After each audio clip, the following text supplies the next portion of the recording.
Henry's Freedom Box. A true story from the Underground Railroad by Ellen Levine. Illustrations by Kadir Nelson.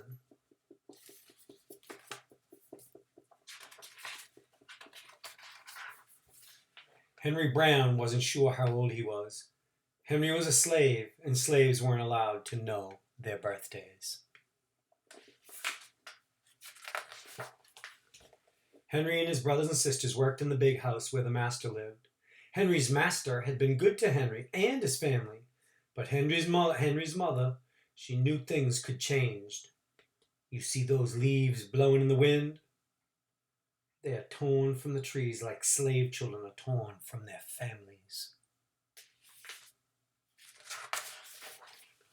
One morning the master called for Henry and his mother. They climbed the wide staircase. The master lay in bed with only his head above the quilt. He was very ill.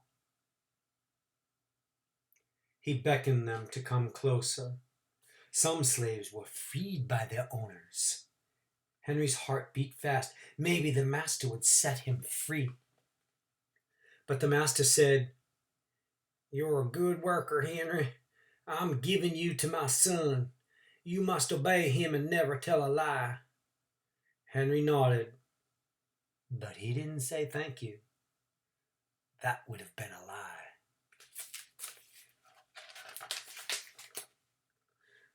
Later that day, Henry watched a bird soar high above the trees. Free bird, happy bird, Henry thought. Henry said goodbye to his family. He looked across the field. The leaves swirled in the wind. He's being taken from his mother.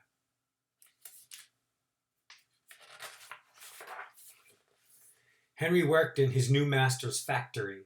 He was good at his job. "Do not tear that tobacco leaf," the boss yelled at the new boy. He poked the boy with a stick. If you made a mistake, the boss would beat you.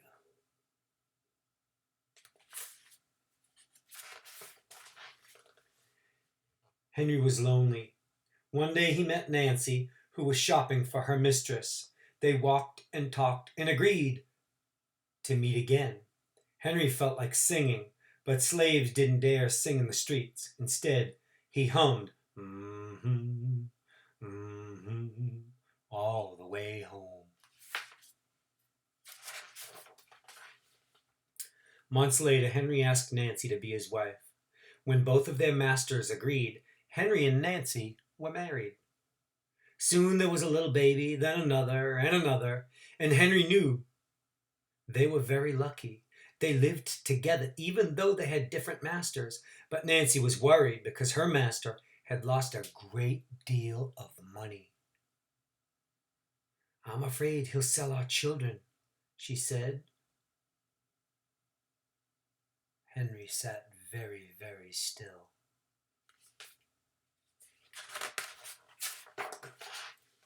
Henry worked hard all morning. He tried to forget what Nancy had said.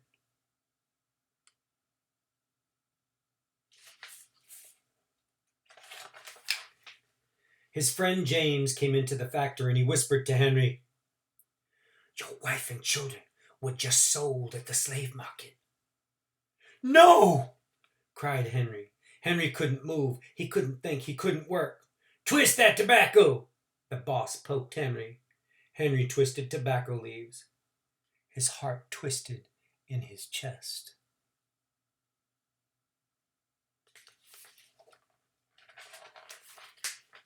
At lunchtime, Henry rushed to the center of town. A large group of slaves was tied together. The owner shouted at them. Henry looked for his family. "Father! Father!" Henry watched his children disappear down the road. Where was Nancy? He saw her the same moment she saw him. When he wiped away his tears, Nancy, too, was gone.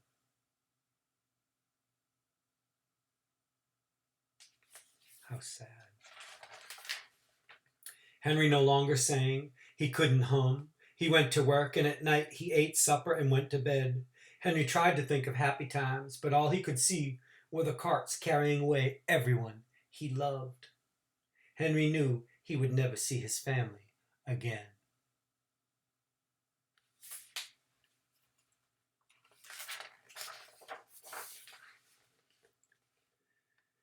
Many weeks passed, and one morning Henry heard singing. A little bird flew out of a tree into the open sky, and Henry thought about being free. But how? As he lifted a crate, he knew the answer. He asked James and Dr. Smith to help him. Dr. Smith was a white man who thought that slavery was wrong.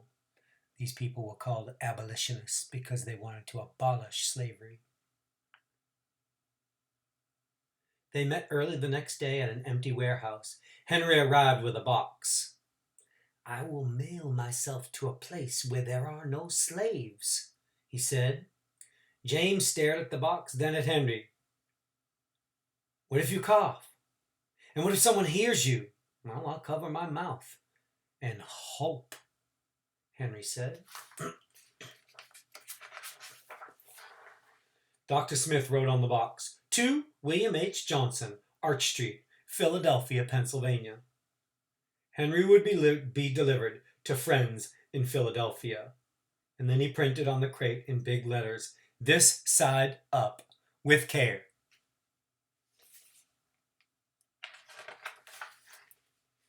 Henry needed an excuse to stay home, or the work boss would think he had run off. James pointed to Henry's sore finger. But Henry knew it wasn't bad enough. He opened a bottle of oil of vitriol. "No!" cried James. Henry poured it on his hand. It burned his skin to the bone. Now the boss would have to let him stay home. Dr. Smith bandaged Henry's hand. They arranged to meet the next morning at 4 o'clock.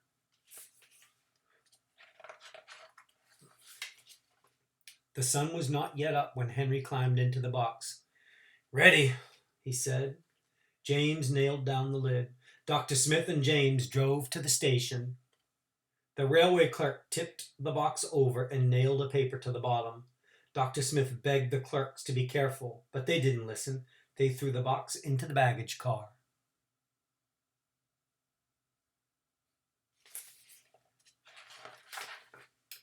Hours passed. Henry was lifted up and thrown again. Upside down, he heard waves splashing. This must be the steamboat headed for Washington, D.C. The ship rode smoothly, but Henry was still upside down. Blood rushed to his head. His face got hot. His eyes ached. He thought his head would burst, but he was afraid to move. Someone might hear him.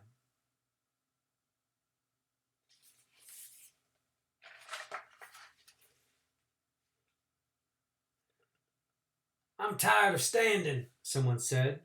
"Why don't we move that box and sit on it?" said another. Henry held his breath. Could they be talking about his box? Henry was pushed. The box scraped the deck, and now he was on his right side. Now he was on his left, and suddenly, right side up.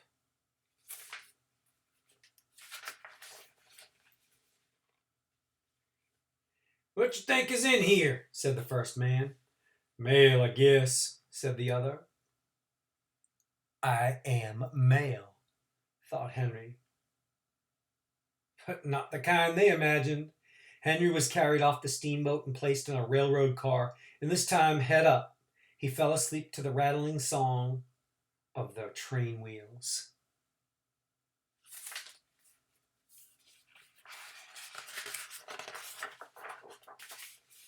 He awoke to loud knocking. "Henry, you all right in there?" "All right," he answered. The cover was pried open. Henry stretched and stood up, and 4 men smiled at him. "Welcome to Philadelphia." At last, Henry had a birthday, March 30th, 1849. His first day of freedom, and from that day on, he also had a middle name. Everybody called him Henry Box Brown. Cool nickname. Author's note. In the mid-1800s, there were about 4 million slaves living inside the United States. Slaves were owned like tables or cows or wagons. Historians believe between 60,000 and 100,000 slaves escaped to freedom. They traveled on what would become known as the Underground Railroad. The Underground Railroad, of course, wasn't a real railroad. It was all the secret ways that slaves made their way from the south to the north. The fugitives hid in carts, rode on horseback, walked hundreds of miles through forests and swamps, and crossed flowing rivers in summer and icebound rivers in winter. They traveled any way they could to reach freedom. Conductors and station masters hid them and helped them through their journey. When Henry Brown climbed into his freedom box, he hoped that he would be carried to a safe world. He brought along a small tool to make air holes, a little water, and a few biscuits. His only worry was about being caught. Henry arrived safely in Philadelphia, having traveled 350 miles from Richmond, Virginia, in 27 hours. His story made newspaper headlines in America and Europe, and Henry Box Brown became one of the most famous runaway slaves on the Underground Railroad, the man who mailed himself to freedom. This is a story of one slave's journey. Sadly, of the over 4 million slaves in the United States, when we look at overall numbers, very few actually made it to freedom, but some did. People like Henry Brown